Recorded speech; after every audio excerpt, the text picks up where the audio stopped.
राधे राधे, जय श्री कृष्णा। सीमा creation hub में एक बार फिर से आपका बहुत बहुत स्वागत है।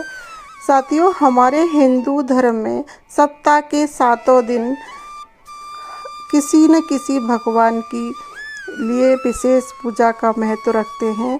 और हम किस दिन किस भगवान की पूजा करते हैं, जैसे हमारा सोमवार हम शिव भगवान की पूजा करते हैं, मंगलवार को हम हनुमान जी की पूजा करते हैं और बुधवार को हम गणेश भगवान जी की पूजा करते हैं। इसी तरह से बृहस्पतिवार को हम विष्णु भगवान की पूजा करते हैं। जब हम विष्णु भगवान की पूजा करते हैं तो हमारी लक्ष्मी माता जी बहुत खुश होती हैं, तो हमारे घर में लक्ष्मी की कभी कमी नहीं होती, सुख शांति समृद्धि हमेशा बनी रहती है। इसमें हम भगवान विष्णु भगवान की प्रतिमा लेके अभिषेक कर सकते हैं, शालिग्राम भगवान का भी अभिषेक कर सकते हैं। और हमारे घर में लड्डू गोपाल जी हैं तो हम उनका अभिषेक कर सकते हैं। आज मैं लड्डू गोपाल जी का अभिषेक कर रही हूँ। वो स्वयं श्री विष्णु भगवान का बाल स्वरूप अवतार है। और साथियों, बृहस्पति वाले दिन हमें पीले कलर का बहुत महत्व होता है। तो मैंने देखो ये भगवान जी का आसन भी आज पीले कलर का लगाया है और मैंने भगवान जी की ड्रेस भी पीले कलर की निकाली है। अभी बहुत गर्मी है तो ये वर्क वाली ड्रेस तो मैं हटा दूंगी और ये जो कॉटन वाली ड्रेस है ना, ये तो हम इसको हमारे लड्डू गोपाल जी को हम पहना देंगे। गर्मी में हम भगवान जी के वस्त्रों का, खाने पीने का हमें ध्यान रखना चाहिए। और साथियों, यो मैं अभी गार्डन में से फूल लेके आई हूँ, तो कुछ फूल मैंने सफ़ेद लिए और बाकी मैंने कोशिश की है येलो फूल लेने की। और बृहस्पति वाले दिन हो सके तो हमें लड्डू गोपाल जी को जल में थोड़ी सी हल्दी मिला के जल को पीला बना लेना चाहिए और उससे हमें लड्डू गोपाल जी को स्नान कराना चाहिए। इस दिन पीले कलर का बहुत ही महत्व बताया गया है हमारे शास्त्रों में। और हल्दी वाले जल से नहलाने के बाद मैं सादा जल से स्नान कराऊंगी। ये प्लेट लिए है मैंने, ये मेरे कान्हा जी के लिए ही रखती हूँ। ये प्लेट मैं घर में काम में नहीं लेती हूँ। तो इसमें मैंने लड्डू गोपाल जी को फूलों का आसन दे दिया है। कुछ और फूल हमने वाइट और येलो लिए हैं आज श्रृंगार में और लड्डू गोपाल जी को विराजमान कर दिया है। तो अब हम हमारे लड्डू गोपाल जी को स्नान करा देंगे। तो हो सके तो आज के दिन हमें लड्डू गोपाल जी को चंदन लगाना चाहिए, चंदन से स्नान कराना चाहिए पीले कलर का। तो अभी गर्मी में हमें चंदन लगा के लड्डू गोपाल जी को थोड़ा सा कोशिश करें कि लड्डू गोपाल जी के चंदन लगा सकें और थोड़ा टाइम निकाल के लड्डू गोपाल जी की सेवा करें। तो हम साथियों अब येलो कलर से मैं मेरे लड्डू गोपाल जी को स्नान करा दूंगी और फिर हम लड्डू गोपाल जी को जो हमने सादा जल लिया था उससे हम स्नान करा देंगे। साथियों, गर्मी में लड्डू गोपाल जी को थोड़ी ज़्यादा देर स्नान कराना चाहिए। जैसे हमारे बच्चे हैं ना, गर्मी में ज़्यादा देर पानी में रहते हैं, निकलना नहीं चाहते और सर्दी में फटाफट से स्नान करके आ जाते हैं। तो इसी तरह से हम लड्डू गोपाल जी को गर्मी में थोड़ी देर ज़्यादा स्नान कराएंगे और ये हम ठाकुर जी के अंग वस्त्र धारण करा देंगे। और जो हम ये फ्लावर वाली ड्रेस ली है गर्मी के हिसाब से, और येलो कलर का ही मैं कोशिश करूँगी आज लड्डू गोपाल जी का श्रृंगार करने की। साथियों, हम अपनी मनोकामना पूरी करने के लिए गुरुवार का व्रत करते हैं। तो ये व्रत हमें किस गुरुवार से शुरू करना चाहिए?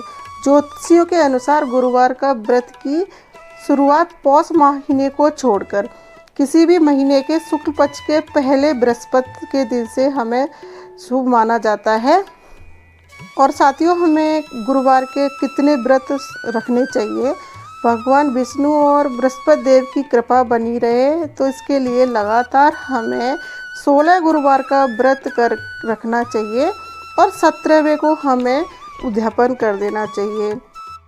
और अगर हम ज़्यादा व्रत करना चाहते हैं तो 1 साल, 3 साल, 5 साल, 7 साल या 9 साल कर सकते हैं, या फिर कई लोग आजीवन भी करते हैं। तो आप अपनी श्रद्धा अनुसार अपनी कोई मनोकामना पूरी करने के लिए विष्णु भगवान का ये व्रत कर सकते हैं। इसके थोड़े से नियम होते हैं, वो हम जानेंगे आगे।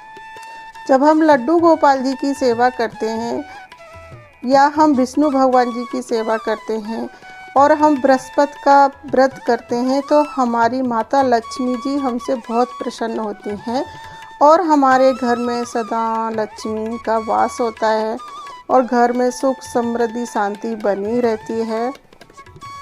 जब हम ये व्रत करते हैं तो कई लोग तो केले के पेड़ के पास बैठ के ही पूजा करते हैं और हम घर में मंदिर में भी बैठ के पूजा कर लेते हैं। जो हम जल का लोटा रखते हैं फिर उसको बाद में हम केला के पेड़ में चढ़ा देते हैं। तो साथियों, इस व्रत की कहानी भी है जो वो हम कहानी सुनते हैं।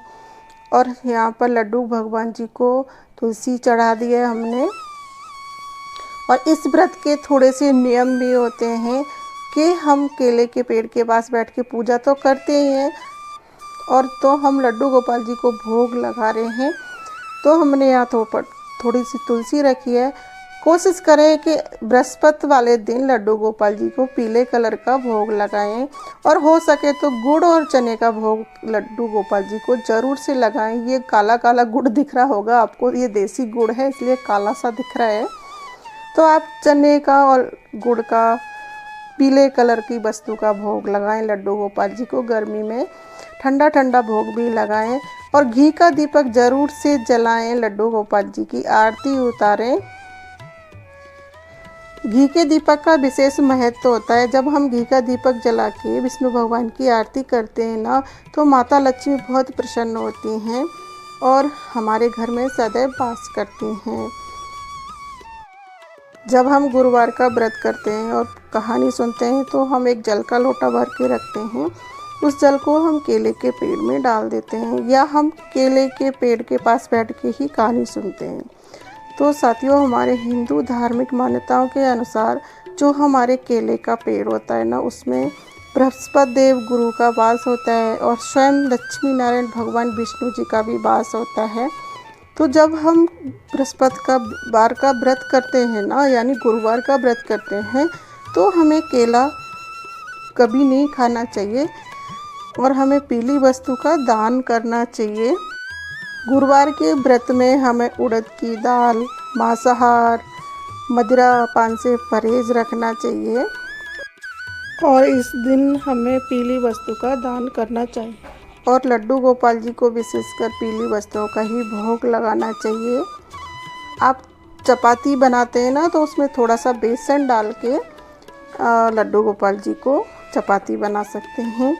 तो साथियों, आपको मेरे ये पीले कलर में सजे हुए लड्डू गोपाल कितने क्यूट लग रहे हैं। तो साथियों, आपको मेरे कान्हा जी अच्छे लगे हों तो मुझे कमेंट बॉक्स में जय श्री कृष्णा राधे राधे ज़रूर से लिखना। हरे कृष्ण।